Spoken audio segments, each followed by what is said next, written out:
हमके तो समझ में नहीं आ रहल का बोल रहल बड़ा दीपू ये सब। वो पापा से ही पूछ ली माँ।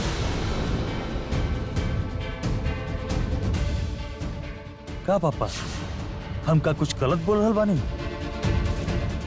अब का होगी? अब हम का जवाब देव संयुक्ता के? काली काहे हमरा कहला से ई घर में नौकरानी बन के रहत बिया। ई तो हम मर गेला के बाद भी ओकरा से ना कह पाई।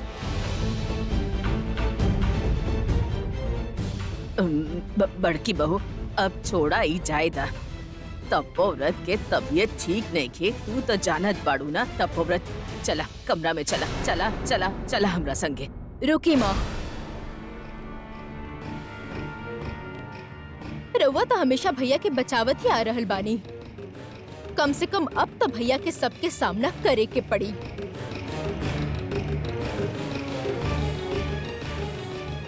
का भइल भैया? दीपू का कहत बा जेकर हिसाब घर में ना मिल पा रहल बा? और हमने जाने नहीं कि एकर जवाब सिर्फ रउआ के पास बा। सबके बताएं भैया प्लीज।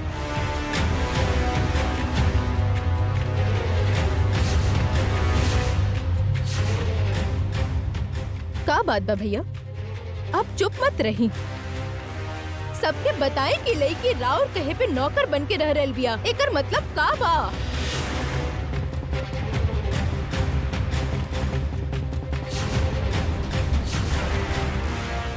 बाबा तो पूरा तरह से फंस गईले।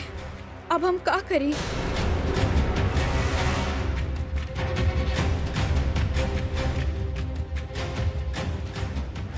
दरअसल बड़ साहब तो हमार शादी के ठुकरा के चल गए रहले, तब हम बड़ मुसीबत में फंस गए रहनी। और बाबूजी तब हमसे कहले रहले तोहार पति तोहके कभी भी पत्नी के दर्जा ना दी है। तोहार जैसन लड़की हमने के घर के नौकर बने के लायक बिया।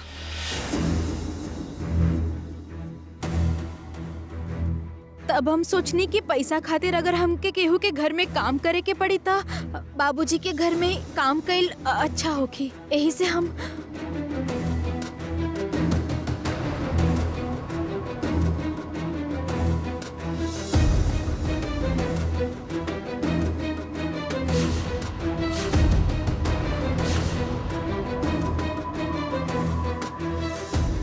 ए बार भी काली मामला सुलझा लेलस। ऊपर जितना भी दबाव डाले कोशिश कर रहल बानी, वो बच के निकल जा रहल बिया। वो सच के सामने आ ही नहीं दे रहा।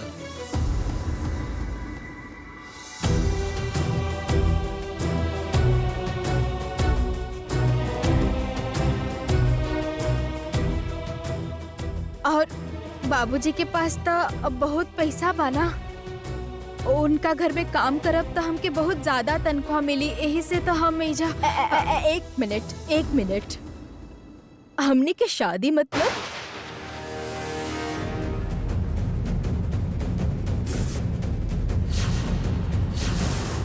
बड़ साहब शादी के ठुकरा के चल गए मतलब?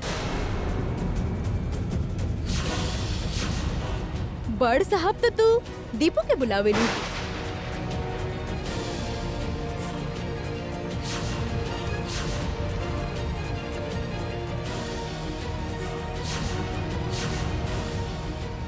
हे भगवान, हे माँ देवी, बाबूजी के बचावे में हम बुआ जी के सामने अपन शादी के बात कर दीनी।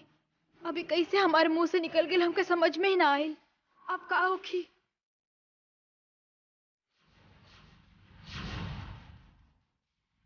What is she saying? आखिर बात का बा? तुहार शक्ल देख के लगत बा कि तू हमसे कुछ छुपावत बाड़ू। केकर शादी के बात हो रहल बा? हाँ? अरे बुआ जी, स्टेज जाए के बाद सब लोग बेवकूफ हो जाले का? अरे दोस्त दीपू भैया के शादी के बात कर रहल बिया। दरअसल जब दोस्त के शादी भइल रहल ना, दीपू के साथ एकर शादी मतलब? तू का पागल हो गई बाड़ू? तेरा दिमाग खराब हो गई बा? ये काम वाली के साथ हमार दीपू की शादी? How is it possible? का कहत बाड़ू तू?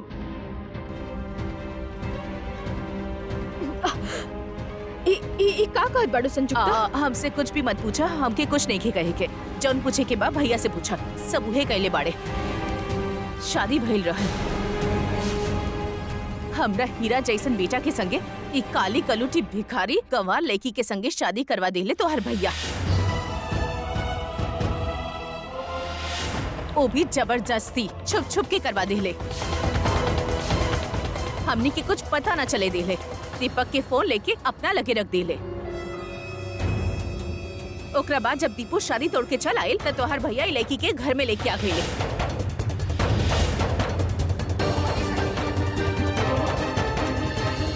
सब मुसीबत के जड़ इहे बिया दुर्वा, सब परेशानी की वजह इहे बिया। तू घर से दूर रहेलू, यही से हम तोरा के बता के परेशान न करे चाहत रहनी। आपन परेशानी खुद संभालत रहनी हम। कितना परेशानी झेले के पड़ रहल बा हमके ई शादी तोड़ के दूसर शादी करवावे में।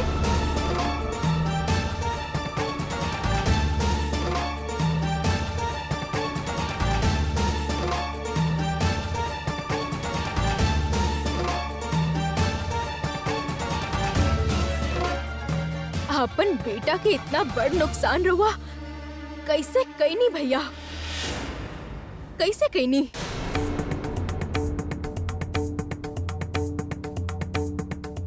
का समझे नहीं रहुआ अपन आपके?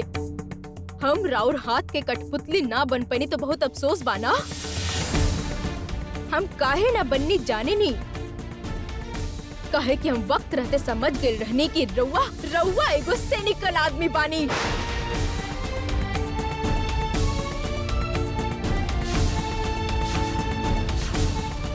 केहू के भला करे के बजाय रउआ ओकरा बर्बाद कर देवे नी।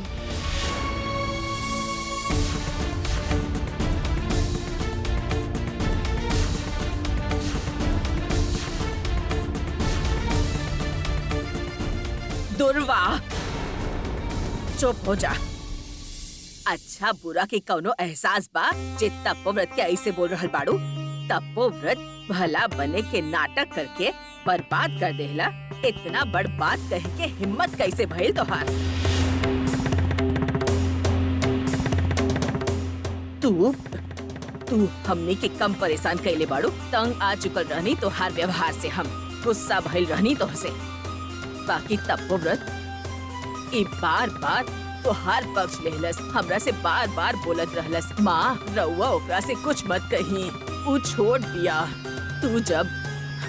तू जब एक घर से दूर चल गईलू तब जाके हमरा के शांति मिलल। बाकी हमार तपोव्रत कितना बार हमरा से कहत रहल कि माँ रउआ ओके बुलाई, ओकर हाल चाल पूछी, ओके बुलाई। बाकी हम ओकरा से कहनी कि ना, ऊ तोहार प्यार के कीमत ना समझेले।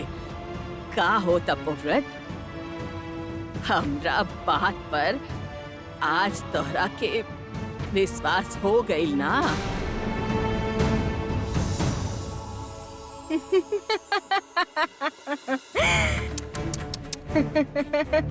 रउआ जौन प्यार के बात कर रहल बानी माँ, वो असल में एगो जंजीर बा।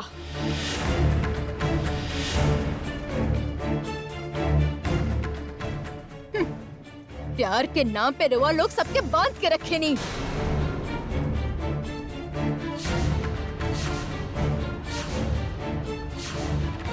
शुक्र बा कि हम राउर बात मान के ना चलनी, ना तो हमार हालत भी दीपू जैसन हो जाती।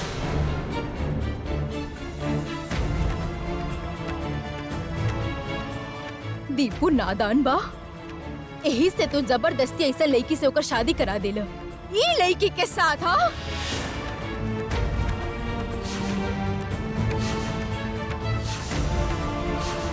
दुर्बा दीदी, ए दुर्बा दीदी, अरे छोड़ी नहीं सब। अरे अच्छा से दीपू के साथ जास्मीन के बियाह हो जाए दी। छोड़ दी ही मतलब? अब जब दीपू की शादी होगी और ओकरा बाद भी लड़की यही रही, यही घर में।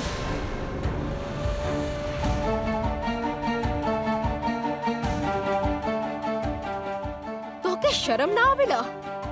अभी भी मांग में सिंदूर लेके घूमे लू। कान खोल के सुन ला, दीपू अब तुहार पति ना रहल। मिटावा, अभी के अभी सिंदूर मिटावा।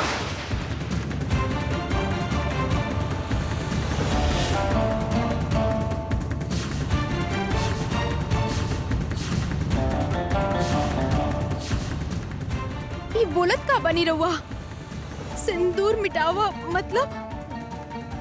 हमके पता बा तू गवार बाड़ू, अनपढ़ बाड़ू। बाकी इतना भी अनपढ़ ना बाड़ू कि इतना आसान सा बात तो ना समझ पैबू। सिंदूर मिटाव, अपन मांग से मिटाव। अभी मतलब अभी। नाउ, जस्ट नाउ।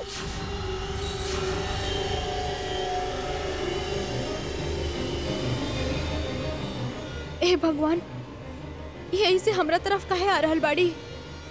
काई सच में हमार सिंदूर?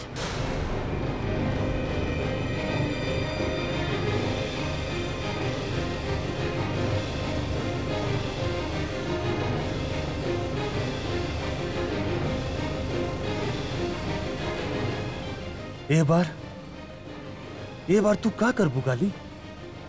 हमरा ऊपर अपन सब हक, सब शर्त भुलाकर तू सिंदूर मिटा पैबू का? या फिर तू ए बार स्वीकार करबू असली सच?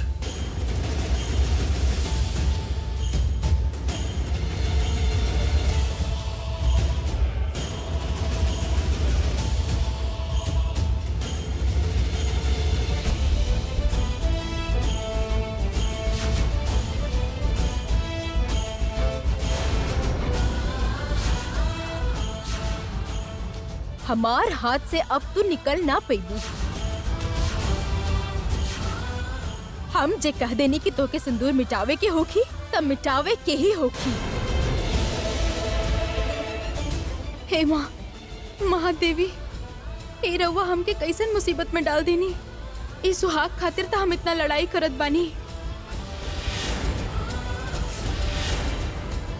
मरद दम तक हम ना मिटाई। बाकी अगर ही हमरा साथ जबरदस्ती कैली तो हम का करी अब? अरे का करत बाड़ू दुर्बा? का पागलपन करत बाड़ू? चल हट यहाँ रउआ से। हमने के बीच में मत आई भैया। दुर्वा, हमार बात सुना। ओके छोड़ दा। ई तोहार का बिगड़ ले बिया? बात बिगाड़े के नहीं खे माँ, बात बा हक के। कौन हक से ऐसन करे के हिम्मत कैलस? एकरा एकर असली औकात समझावे के होखी। बात का बा पता मामा? जे काम रउआ लोग के पहले ही कर देवे के चाहत रहल, उ रउआ कईनी ना। वो काम आज हम करब। बी थैंकफुल टुवर्ड्स मी।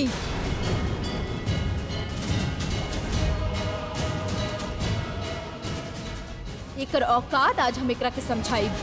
बासु डायनेस्टी के प्रिंस दीपक बासु के तरफ हाथ बढ़ावे के कोनो हक नहीं खे एकरा। ई बात एकरा पता होके के चाहिए।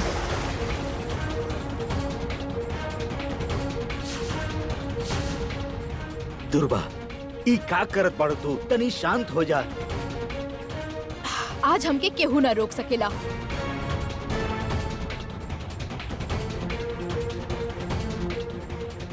अभी यह वक्त होके अपन आंचल फाड़ के मांग के सिंदूर मिटावे के पड़ी। और अगर ऐसा तू ना कैलू तो हम पानी डाल के तुहार सिंदूर मिटा देब।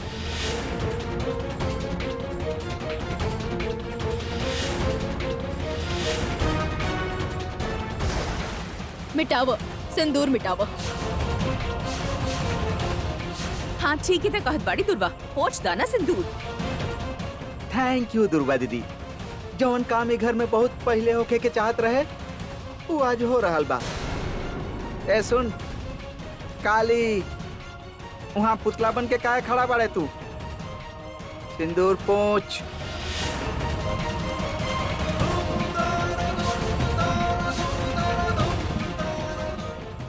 अच्छा भाई, अब आइलूट पहाड़ के नीचे।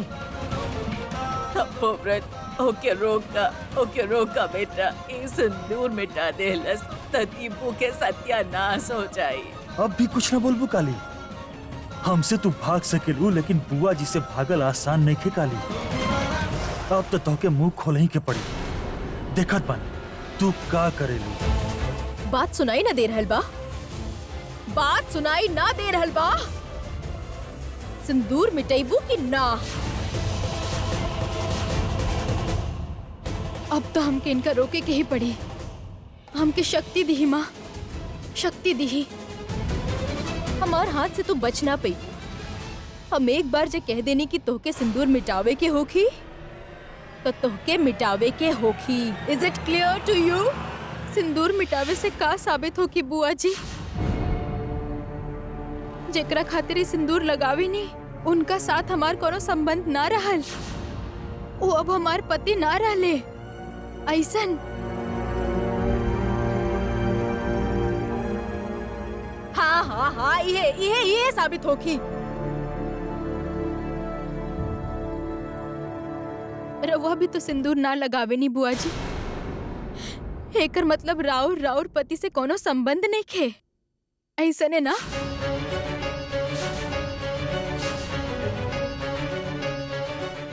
वो अब राउर पति ना बाड़े बाना?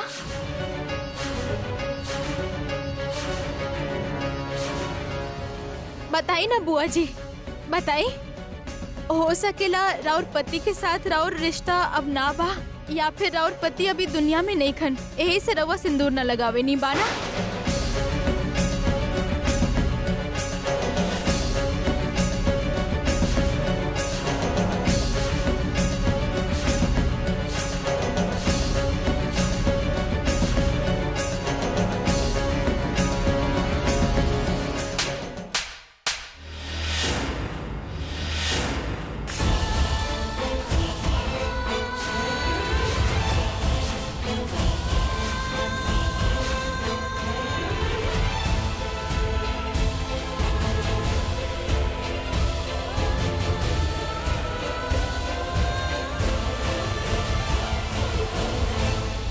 हाउ डेयर यू! बिल्कुल बकवास मत करिए हमरा सामने। हमार पति जिंदा बाड़े और ठीक बाड़े। त रउआ भी समझी बुआ जी, रउआ सिंदूर ना लगावे नी, बाकी रउआ रोज अपन पति खातिर दुआ करे नी, यही से हमार बात से इतना गुस्सा हो गई नी। रउआ के पता बा बुआ जी, रउआ सिंदूर ना लगवनी वो ठीक बा, बाकी राउर मांग में एगो अदृश्य सिंदूर बा, प्यार के सिंदूर, वो दिखाई ना देवेला, बाकी बा।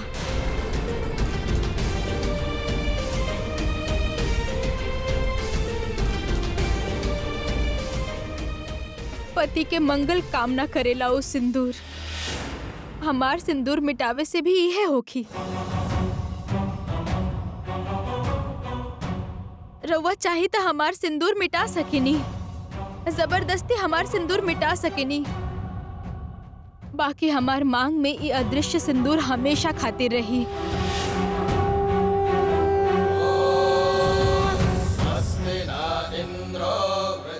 यही से हमार सिंदूर मिटावे से कुछ ना होखे वाला बबुआ जी।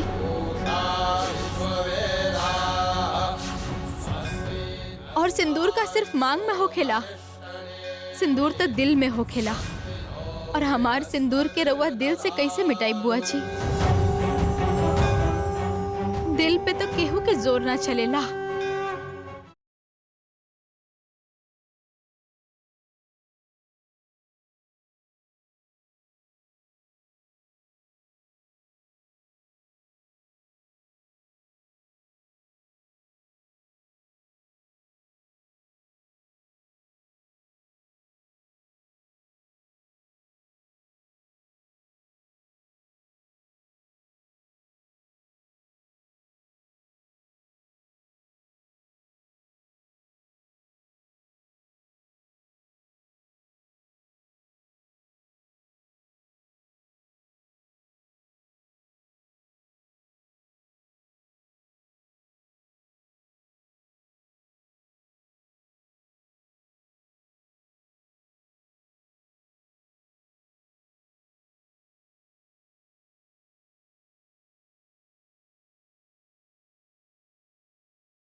हे माँ, महादेवी, आज तो हम कैसे भी बच गई नहीं, बाकी ऐसे बहाना बना के हम कितना दिन तक बचब? ये शादी तो हमके रोके के ही होगी, हम कैसे रोकी? हमार सिंदूर के रक्षा करी माँ, रक्षा करी।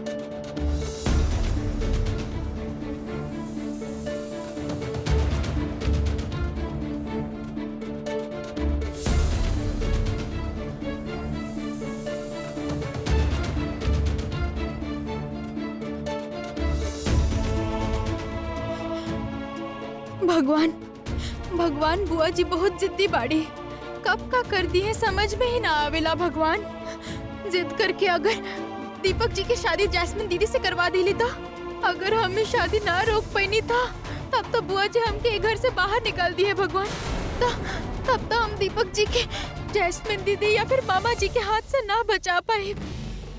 भगवान, हमके रास्ता दिखाई, भगवान रास्ता दिखाई, रास्ता दिखाई।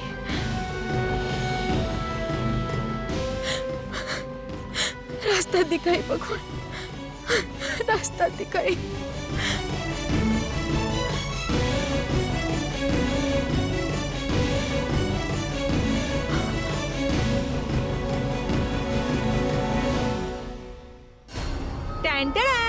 इली बुआ जी, पानी पी। जरूर राउर गला सूख गईल होखी बाना। तो कैसन लागल हमार दोस्त रहुआ के? नरम मिट्टी जैसन बिल्कुल नहीं खी ना, खरोची गईल रहनी लेकिन राउर नाखून टूट गईल। ली पानी पी।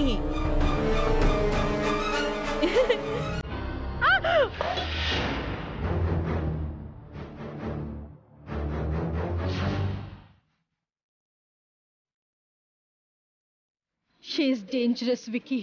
She is not like that. नरम मिट्टी रंगना is right. बिल्कुल ना। कितना खतरनाक बिया।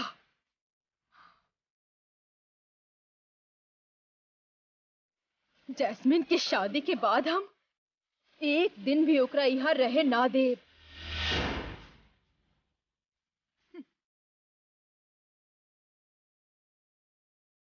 I will just drive her out. बड़ बड़ बात करेले हमरा से, बहस करेले।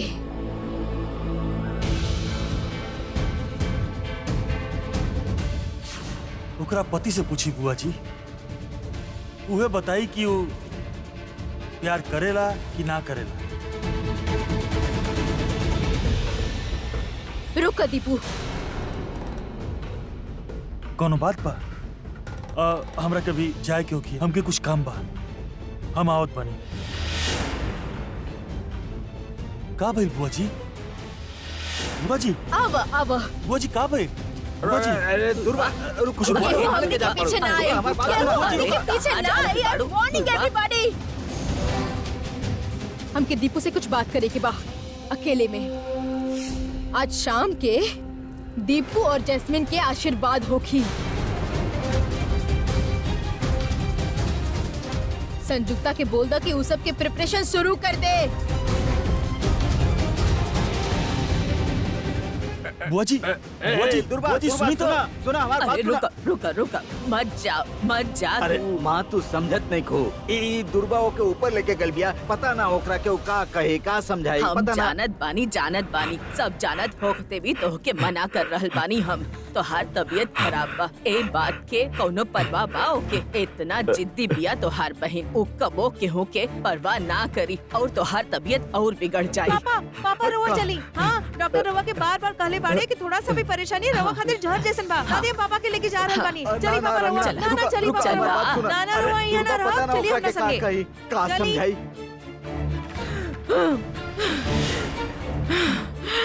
I knew it. हमके पता रहल। रवा समझ रहल बानी ना मामा जी कि काली काहे दीपक के डिवोर्स ना दिलस? काहे कि वो दीपक से प्यार करेले और काली आपनी नाटक हमरा शादी के बाद भी करत रही। हमके अच्छा तरह से पता बा। मांग में सिंदूर भर के दीपक के सामने बरसाब बरसाब कह के घूमत फेरी दीपक के दिल जीते खातिर। काली सच में एगो चोर बिया, एगो शातिर चोर। वो हमार पति के चुरावे खातिर सब तैयारी करके बैठल बिया। और दीपक भी कम नहीं खे। काली के सारा सामान उठावे के ना पड़े, यही से हम सब के हाथ में सामान थमा दिलस। मामा जी रउआ के सुनाई दे रहल बा हम का कह रहल बानी? मामा जी जैस्मिन, हम छोट मोट बात पर ध्यान नहीं दे रहल। हमार दिमाग में अभी एगो सीरियस प्लान चल रहल बा। Serious issue? हाँ, मतलब? बहुत सीरियस। जीजा जी के कहला पर वो काली घर में नौकरानी बन के रहत बिया। काहे? अरे ई जौन काली कहत बिया ना कि हम नौकरानी बानी, हमरा एकरा खातिर तनख्वाह मिलेला, हम ई बात पर विश्वास नहीं करत। हमरा पूरा विश्वास बा कि तप व्रत बसु जरूर एगो कोनो गेम खेल रहल बड़े। हम ही जानल चाहत बानी वो आखिर का बा, हम जान के ही रहब।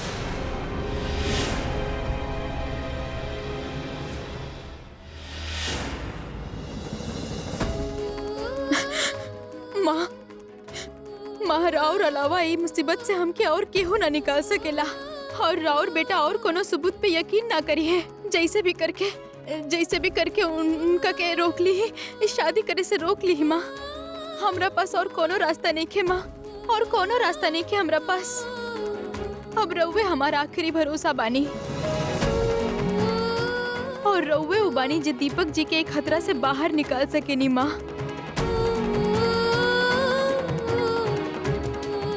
बुआ जी सुनी ना। बुआ जी रुआ इसे काहे करल बानी? रुआ हमके लेके कहाँ जा रहल बानी? काहे तोरा हमरा साथ जाए में कोनो प्रॉब्लम बा दीपू? ना हमार वो मतलब नहीं है। रुआ के जॉन बोले के भाई यहाँ बोली ना, हमके कहाँ लेके जा रहल बानी? ये तो दीपक जी के आवाज बा। मतलब दीपक जी उनका साथ बाड़े, उनका यहाँ आ रहल बाड़े। हे भगवान, अगर बुआ जी हमके एक कमरा में देख लेली तो बहुत बड़ गड़बड़ हो जाए। हमके तोहरा से बहुत जरूरी बात करे के बाद, बहुत कुछ जाने के बाद तोहरा से। वो तो ये आवे वाला बाड़े, अब यहाँ से हम निकल भी ना पाई। हे माँ, ये कैसन मुसीबत में फंस गई नी, का करी अब हम? तो हर कमरा में हमरा और तोहरा सिवा और कोई रही ना। चला आवा बुआ जी सुनी ना। बुआ जी जेकर डर रहल उहे होखे वाला बा, वो लोग तो ये आ रहल बाड़े।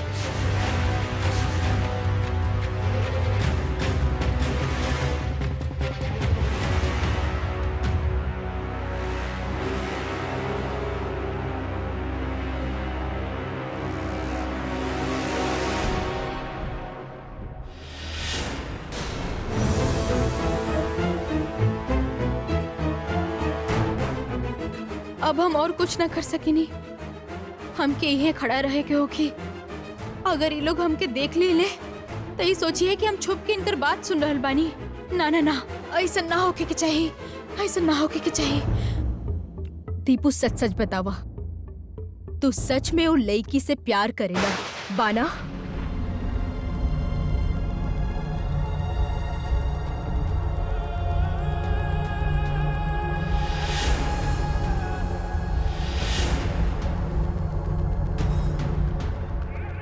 का भाई, नजर काहे ना मिला पा रहल बाड़ा हमसे कुछ मत छुपावा दीपू। बुआ जी रुआ देखी, मतलब बात पलटे की कोशिश मत करा दीपू। इस सवाल बिना वजह के हमार दिल में आयल ना बाई तो अच्छा तरह जाने ला। यही से कुछो भी कह के हमके भुलवावे की कोशिश मत करी हा दीपू।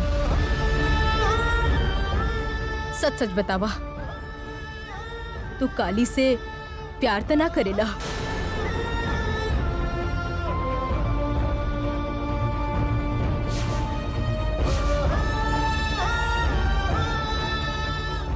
जैस्मिन के शादी के बाद हम एक दिन भी वो लड़के के यहाँ ना रह दे। दीपू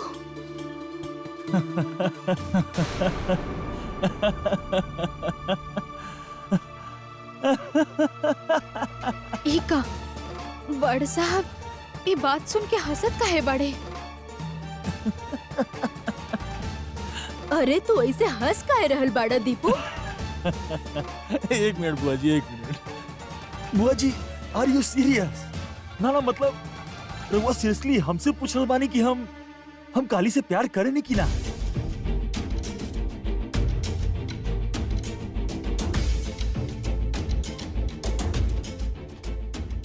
हाँ, बाकी एकरा में हंसे के का बात बा?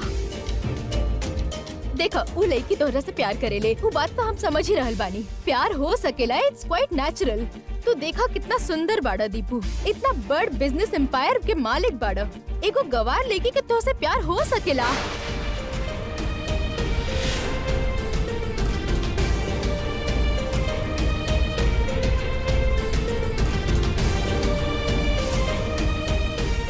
बाकी तू ओकरा से प्यार कैसे कर सकेला?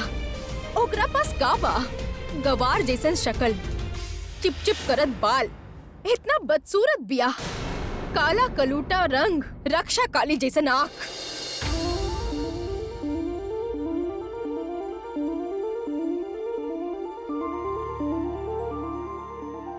बुआ जी रुआ का कहानी? रक्षा काली?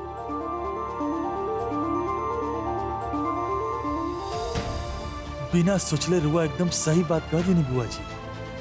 रक्षा काली बार बार हमारा रक्षा कैले भी आओ, बार बार।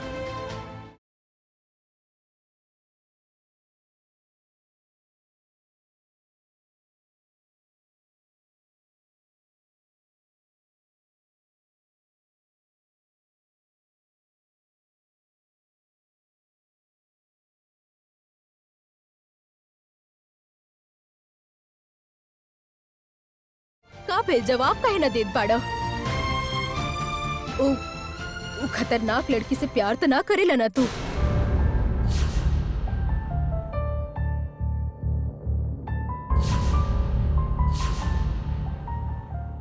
हे माँ, दीपक जी सवाल के का जवाब दी है ये हम जानल ना चाहेनी। बाकी पता ना दिल काहे घबरा रहल बा, काहे जवाब सुने के मन कर रहल बा। दीपू चुप मत रह। I need an answer.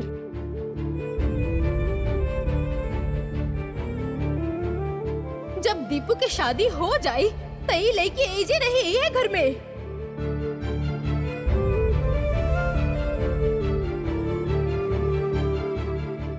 प्यार करती तो का एक बार और शादी करती?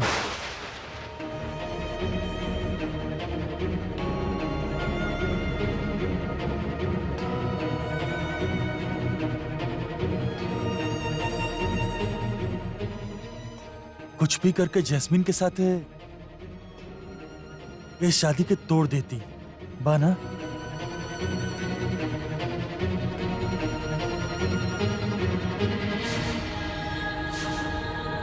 काहे दीपक जी के बात सुन के हमारा आंख में आंसू आ रहल बा।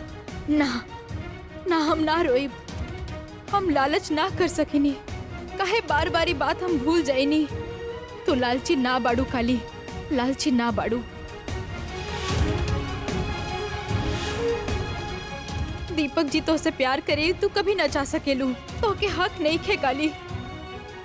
फिर काहे तोहार आंख में आंसू आ रहल बा काली? काहे? उफ, सुकून मिलल। हमके कितना टेंशन होत रहल। का बोली, अगर तू भिखारी लड़की से प्यार कर बैठता ना तो हम तो सोच भी ना सकेनी। दरअसल बुआ जी हमके प्यार के मतलब ही ना समझ में आवेला। खाली समझे के कोशिश कर रहा बानी।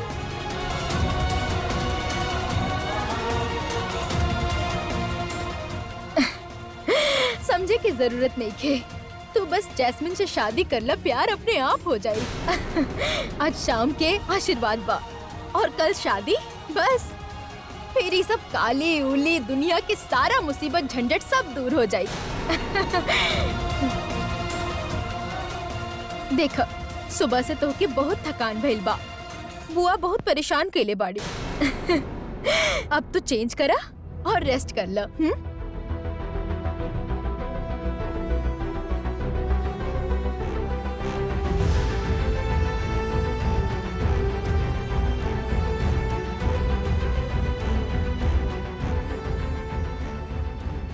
रक्षा काली, नॉट अ बैड नेम। अब हम का करी? बुआ जी तो चल गईली, अब बाहर निकली का? बाकी कैसे निकली? ई तो अभी भी है बाड़े। हमके यहाँ से निकलत देख के हमके गलत समझिए।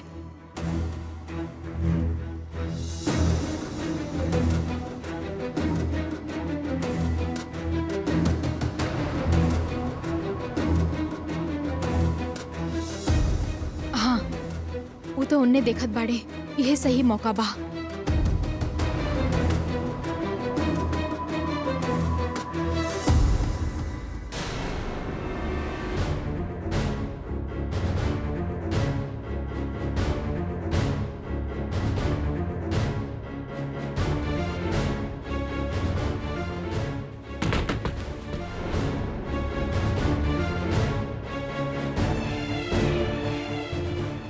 हे माँ, अब हम का करी? ई तो दरवाजा बंद कर देले।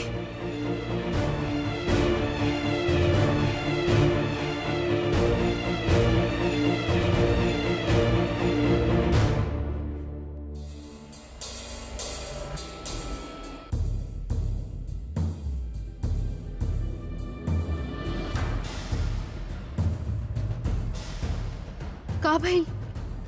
कोनो आवाज काहे ना आ रहल बा? कहीं वो कमरा से निकल तो ना गईले?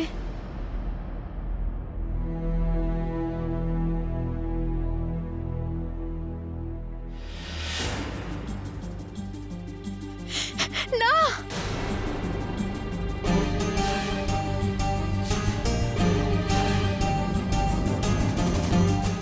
हम कुछ ना देखनी, गलती हो गई हमरा से। बड़ साहब, हम कुछ ना।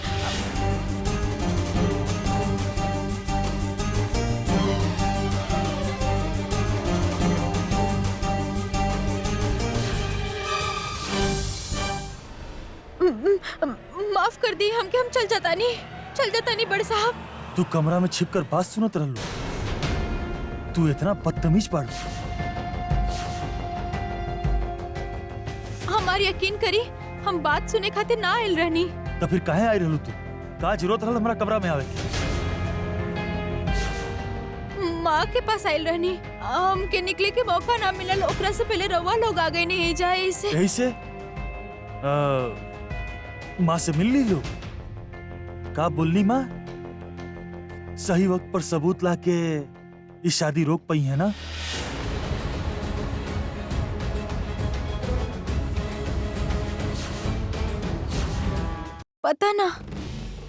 पता ना बड़ साहब, हम माँ से विनती कैले बानी कि वो रवा सामने आवे और ये शादी रोक दे। बाकी सब माँ के ऊपर बा। अब हमार रास्ता छोड़ी, हम जात बानी।